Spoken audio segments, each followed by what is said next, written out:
ناراض مت ہوئیے گا، ہمارے بہت سارے نمازی بھائی کہتے ہیں کہ صاحب الحمدللہ 40 سال سے نماز پڑھ رہا ہوں، لیکن ان سے نماز سن کر دیکھ لیں، نہ الحمد صحیح پڑھتے ہیں نہ اس کے ساتھ سورت صحیح پڑھتے ہیں، نمازوں کا ٹھکانہ ہی نہیں ہے۔ وجہ اس کی کیا ہے؟ ہم نے دیکھ دیکھ کے نماز سیکھی ہے، کسی عالم سے کتاب پڑھ کر نہیں سیکھی ہوتی۔ ہم مسجد میں آتے ہیں ایک یوں تکبیر لگا، کہتے ہیں یہ بھی کوئی طریقہ ہوگا، ایک یہ بھی کوئی طریقہ ہوگا، ایک آئی یہ بھی ایک طریقہ۔ ہمارے بچے پریشان ہوتے ہیں کہ کیا، بعض بزرگ وضو کر رہے ہوتے ہیں، ہاتھ دھویا پھر یہ وہ بچہ کہتا ہے یہ بھی کچھ ہے، ہاتھ دھونے کے بعد کرنا ہوگا۔ اب اسے پتہ نہیں یہ سنت ہے یہ خلاف سنت۔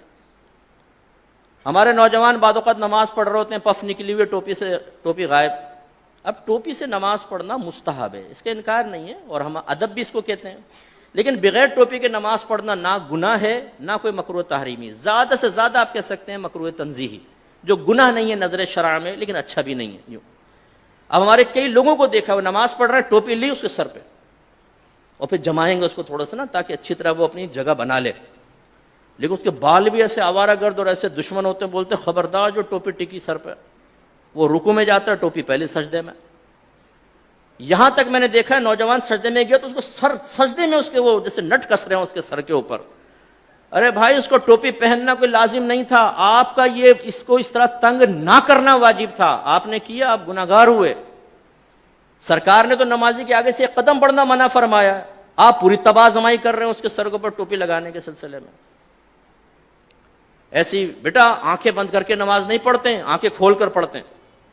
حالانکہ فقہ نے واضح لکھا ہے کہ اگر آنکھیں بند کر کے خشوع و خضوع زیادہ ہوتا ہے تو مستحب ہے کہ آنکھیں بند کر کے نماز پڑھیں، اور اگر آنکھیں کھول کر نماز پڑھنے سے خشوع و خضوع آتا ہے، دنیاوی خیالات سے نجات پاتے ہیں، تو آنکھیں کھول کر پڑھنا مستحب ہے۔ سمجھانا کیا چاہ رہا ہوں، دین سیکھا نہیں ہوتا ہم نے، سنی سنائی بات یا مسجد میں آ کے وہی آبزرویشن کے ذریعے جو ہم نے سیکھا ہوتا ہے اسے دوسروں پر مسلط کر رہے ہوتے ہیں۔ بچہ بیٹھا ہوا ہے پاؤں ہلا رہا ہے، بیٹا ایسے پاؤں نہیں ہلاتے، نحوست ہوتی، وہ بچہ رک جاتا ہے۔ اب بھائی کہاں سے نحوست ہوتی ہے بتائیے، پاؤں ہلانا کہاں سے نحوست ہے؟ یہ تو کوئی نحوست نہیں ہے، شریعت نے تو کوئی منع نہیں کیا۔ لیکن وہی بچہ اگر فجر کی نماز چھوڑ رہا ہو تو اس کو اتنی سختی سے نہیں سمجھائیں گے نا، بچہ تھکا رہا ہے، رات میں سو گیا، کوئی بات، پوری رات محفل نعت میں شرکت کر کے سنی ٹناٹن قطعی جنتی نعت خانوں کی زبان پر فجر کی نماز چھوڑ رہا ہوتا ہے نا، نہ جماعت سے نماز پڑھے گا نہ فرض پڑھے گا، 4 بجے تک محفل ہوئی ہے، اس کے بعد اسکوٹر گھمایا، آ کے بستر پر سو گئے، مؤذن کہہ رہا حی علی الصلاۃ حی علی الفلاح، اور وہ تصوراتی اور خوابی دنیا سے جواب دے رہا ہے کہ حضور نعت خوانی میں شرکت کر تو لیے، جنتی ہو تو چکا ہوں، بلا حساب و کتاب تو ہم جنت میں چلے جائیں گے۔ خود نعت خان نے شعر سنایا ہے، ہم رسول اللہ کے جنت رسول اللہ کی، یہ حی علی الصلاح حی علی الفلاح دوسرے لوگوں کے لیے ہے جو نعت خوانی میں شرکت نہیں کرتے، ان کے لیے ہو سکتا ہے، ہم تو جنتی ہیں۔ یہ ہم لوگوں کی حالت ہے۔ تو خلاصہ کلام یہ ہے کہ دین آپ سیکھیے۔ میں نے الحمدللہ بالغان کا بہت مدرسہ پڑھایا ہے، نمازیں سنیں کوئی ٹھکانہ نہیں، سبحان رب الاعلی، التحیات، حالانکہ سے لفظ ہے التحیات، التحیات نہیں ہے۔ اسی طرح صحیح لفظ ہے رب اجعلنی، اور اکثر کیا پڑھیں گے ربی جعلنی، ربی جعلنی، غلط ہے، یہ اصل میں اجعل صیغہ امر کا، ربی کو با کو جیم سے ملائیں گے حمزہ وصلی گر جائے گا، رب اجعلنی، رب اجعلنی، لیکن ربی جعلنی۔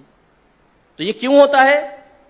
آپ میں سے بہت سن ہو سکتا ہے کتاب دیکھ کر بھی سیکھا ہو، لیکن آج سے 35 سال پہلے 40 سال پہلے، اب وہ بیچ میں جو غلطی آئی وہ پختہ ہوتی چلی گئی، بتائیے نہیں۔ اس لیے ناراض مت ہوئیے گا، آپ میرے بزرگ ہیں، میرے بڑے ہیں، جو بزرگ بیٹھے ہوئے جو ہم عمر ہیں اور جو چھوٹے ہیں وہ بچے ہیں، لیکن ایک دفعہ اپنی نماز کسی قاری صاحب کو سنا دیں۔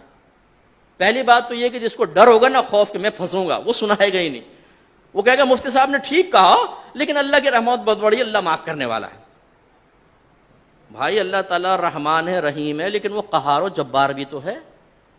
اس کی قہاریت اور جباریت کو فراموش کر کے صرف رحمانیت پہ نگاہ کرنا یہ نبیوں کا طریقہ نہیں ہے۔ وہ وصف نبوت حاصل کرنے کے باوجود، صحابہ کرام وصف صحابیت حاصل کرنے کے باوجود ڈرتے رہے اپنے رب سے، وہ رحمت کا یقین بھی رکھتے تھے اور اللہ کے عذاب سے بھی خوفزدہ رہتے تھے۔ یہ ایک مومن کی شان ہے، تو سیکھیے۔